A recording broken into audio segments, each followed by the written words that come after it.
Vehicle উল্টে পড়ে যাওয়ার একটা বড় কারণ হচ্ছে আমাদের হচ্ছে যে মানে চালকরা অনেক ক্লান্ত থাকে। তো দেখেন এই ইস্যুগুলো কিন্তু কমন যে আমার চালকরা ওভারলোডেড হয়ে যায় অতিরিক্ত লাভের আশায়, তারপর হচ্ছে আনফিট গাড়ি চালায়। আমরা যতদিন পর্যন্ত মানুষ নির্ভর সিস্টেমে থাকবো ততদিন পর্যন্ত আসলে সড়ক দুর্ঘটনা কমানো খুব ডিফিকাল্ট। চালক তৈরির দিকে ভালো নজর দিতে হবে। আমাদের কিন্তু চালকদের স্বল্পতা রয়েছে, ফলে দেখা যাচ্ছে মালিকরাও সুযোগটা নিয়ে নেয়। এখন এই যে ৩-৪টা মানুষ উল্টে পড়ে মারা যাচ্ছে, আমি কত শত কোটি টাকা দিয়ে মানুষগুলো ফেরত আনতে পারবো? আমাদের সঙ্গে রয়েছেন বুয়েটের সহকারী অধ্যাপক, অ্যাক্সিডেন্ট রিসার্চ ইনস্টিটিউটের সহকারী অধ্যাপক কাজী সাইফুন নওয়াজ। আমরা তার কাছে আসলে জানতে চাইবো যে এই দুর্ঘটনাগুলো প্রতিরোধের আসলে কি কোনো উপায় আছে কিনা।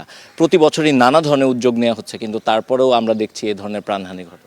আসলে ঈদ মানে আমাদের দেশে এখন একটা দুর্ভোগ এবং হচ্ছে সড়ক দুর্ঘটনার একটা মানে সিজন হয়ে গিয়েছে। অথচ কিন্তু এইগুলো চাইলেই কমানো সম্ভব। ফর ইনস্ট্যান্স যে ধরনের দুর্ঘটনাগুলো ঘটলো, বিশেষ করে লেভেল ক্রসিংয়ে যে দুর্ঘটনা আজকে ঘটলো এবং কিছুদিন আগে ডিরেলমেন্ট হলো, এগুলো কিন্তু অন্তত ঈদের সময় হওয়ার কথা না। কারণ ঈদের সময় নজরদারি, মেইনটেনেন্স সবগুলো কিন্তু বেশি থাকে। সেই জায়গাতে এই ধরনের দুর্ঘটনা ঘটাটা খুবই, আমি বলবো, অ্যালার্মিং এবং এগুলোর সঠিক একটা ইনভেস্টিগেশন করা দরকার। পাশাপাশি দেখবেন এই ধরনের এই ঈদের সময় আমাদের ভেহিকেল উল্টে পড়ে যাচ্ছে বেশি বা মুখোমুখি সংঘর্ষ হচ্ছে।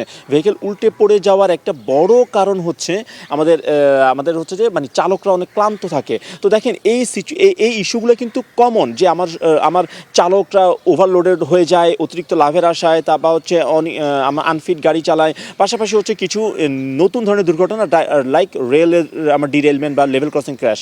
এগুলোর জন্য আমি মনে করি আমরা যতদিন পর্যন্ত মানুষ নির্ভর সিস্টেমে থাকবো ততদিন পর্যন্ত আসলে সড়ক দুর্ঘটনা কমানো খুব ডিফিকাল্ট। কারণ এখন আমাদের দেশে যেটা হয়েছে কি, দলে বলে গিয়ে যদি আমি কোথাও একটা ভিজিলেন্সে যাই তখন হয়তো সব কিছু ঠিকঠাক থাকে, বাট আমি চলে আসলেই সেটা আর কাজ করছে না। অথচ টেকনোলজির সহযোগিতা নিতে পারি। ফর ইনস্ট্যান্স একটা লেভেল ক্রসিংয়ে ট্রেন আসার আগে কিন্তু আমাদের সাইরেন বাজবে, অটোমেটিক গেট পড়তে পারে।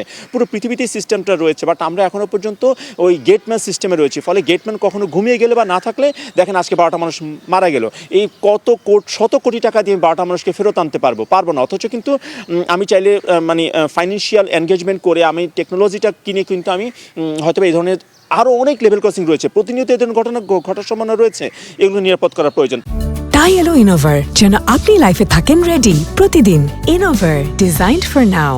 পাশাপাশি চালক তৈরির দিকে ভালো নজর দিতে হবে। আমাদের কিন্তু চালকদের স্বল্পতা রয়েছে, ফলে দেখা যাচ্ছে মালিকরাও সুযোগটা নিয়ে নেয়। কারণ চালকদেরকে অতিরিক্ত রাইড করতে হয়, ফলে তারা ক্লান্ত থেকে ঘুমিয়ে পড়ে। এখন এই যে 3-4টা মানুষ উল্টে পড়ে মারা যাচ্ছে, আমি কত শত কোটি টাকা দিয়ে মানুষগুলো ফেরত আনতে পারবো না। অথচ আমরা যদি ইনভেস্ট করতে পারি চালক তৈরিতে, ভালো চালক তৈরিতে ইনভেস্ট করতে পারি আমরা টেকনোলজিতে, যাতে কিনা আসলে মানুষ ভুল করলেও যাতে প্রযুক্তি আমাকে সতর্ক করতে পারে। এবং রোড ইঞ্জিনিয়ারিংটা খুব বড় একটা ইম্পর্টেন্ট ব্যাপার। আমাদের রাস্তার অনেক ত্রুটি বিচ্যুতি রয়েছে, কিন্তু ওগুলো আমরা শুধুমাত্র রাস্তা কনস্ট্রাকশন করে গাড়ি চলাচলের উপযোগী করে আমরা চলে আসি। পরবর্তীতে ভুল ত্রুটি আছে কিনা, ওখানে কোনো বিপজ্জনক স্থান আছে কিনা, বিপদ হতে পারে কিনা চলতে এইগুলোর যে ইন্সপেকশন বা অডিট, এটা আমাদের করা হয় না। আমি মনে করি রেগুলার আমাদের আসলে শুধু ঈদের সময় আমি কাজ করব, এরপরে আসলে মানে শিথিল হয়ে যায় ব্যাপারটা, যেন তা না হয়। বিশেষ করে এখন রাস্তাটা ফাঁকা, গতিসীমা অনেকেই ভায়োলেশন করবে, অনেকে হাই স্পিডে চলবে, স্পিডিং বড় একটা ফ্যাক্টর। এই জায়গাতে আমি মনে করি আমাদের স্পিড ক্যামেরা বসাতে পারি আমরা হচ্ছে যে মানে চাইলেও কোনো পুলিশ থাকবে না, কিন্তু